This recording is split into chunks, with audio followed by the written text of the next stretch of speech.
All right, so we have Chris here to be our model of not exactly perfect desk posture in our office space. I'll admit it's not perfectly ergonomic, but we're gonna do our best to set it up. Let's say also it's not perfectly ergonomic, but we don't sit for hours on the computer either. So first thing you're gonna look at is chair selection. You would like a chair height where your knees can rest at 90-degree angles. You want your feet flat on the floor. Chris has got kind of long legs. This chair is probably a little bit short for him. Next thing that we'd want to look at, if he was sitting upright, we'd like a little bit more upright posture. A lumbar support. Lumbar support is really great to help keep that lumbar curvature in your back and to keep you from doing this like forward slouch, right? If you have support right here, that'll keep you from bending forward a little bit. If you don't have lumbar support in your chair, you could like roll up and tuck a jacket in there. Armrests, if you have them, we'd like them where the elbows can kind of rest at 90 degrees, not where your arms are going to be up like this and your shoulders kind of pulled up to accommodate.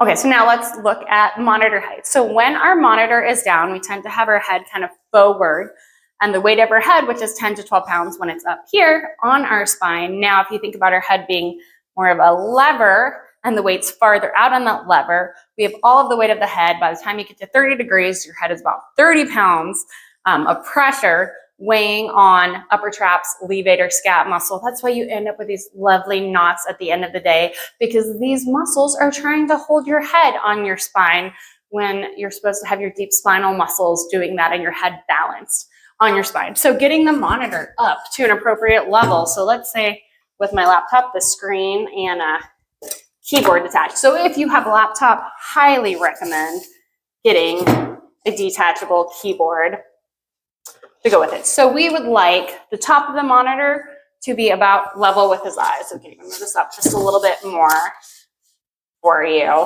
You want the monitor 20 to 30 inches away from you, about an arm's length. Perfect, we can move that one forward just a little bit if we want to. You don't want it too far away, right? Because you don't want to be craning forward. You don't want it too close because that's going to cause eye strain at the end of the day. Looking at keyboards and keyboard height, basically, like I said, for Chris, the chair would be a little bit higher. We would want him on the keyboard to be able to rest his hands kind of flat. You don't want your hands basically propped up like this or down like this. That's going to contribute to carpal tunnel. So getting a good keyboard with support and having your chair at the right level so that you can sit in a neutral wrist position during the day. Other important things, just being able to sit back and have your elbows at those 90 degrees, it keeps you from having your shoulders, can you round your shoulders forward, kind of stretched out all day. When you have your arms wrapped around in front of you all day, you're basically putting your pecs in a shortened position and they get used to that position and you end up with these shoulders that are just rounded forward all the time.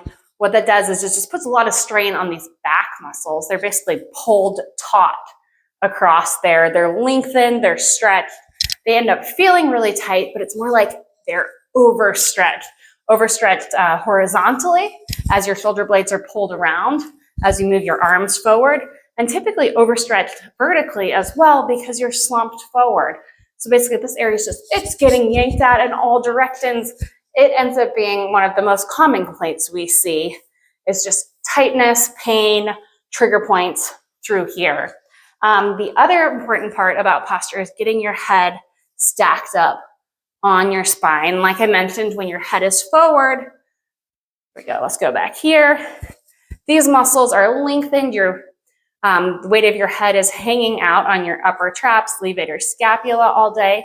But the other thing that happens, right, as you lengthen forward, if you still have your monitor up, these little muscles coming from the occiput, the skull to C1 and C2, you're contracting these muscles all day just to get your head back up and to be able to see at eye level. And these muscles, they've got some big nerves that run through them, and they're a big contributor to headaches. So that is the basics. Let's get you back stacked up here. Beautiful, doing a good job. Other things to know, take breaks. One of the things you see most often is like take a break every 20 minutes, walk around for 1 to 2 minutes. I don't know if you're gonna get any tasks done if you take breaks. that often, because distractions do slow your work down, but I would say wiggle. You don't need to sit perfectly all the time. I'm okay if you sit this way, then you cross your leg one way, then you cross your leg the other way, then you shift that way. Like, our body is not made to be in static positions. We do well when we move around. Same thing if you have a standing desk. Standing desks are great. Your body isn't meant to stand still all day either. So if you've got sit to stand, sit for a while, stand for a while, shift your weight one way, shift your weight the other way. Just enjoy being, fidgety and wiggly. Your body does better that way. Just in terms of eye strain, taking breaks, that again is like every 20 minutes, they say, whether or not that works for you, looking at something more than 20 feet away for more than 20 seconds. That just basically gets your eye shape to change back and forth and helps reduce that eye strain at the end of the day. So hopefully that helps. You can get yourself set up either at your office or your home a little more ergonomically, and we've got plenty of tips on our website as well.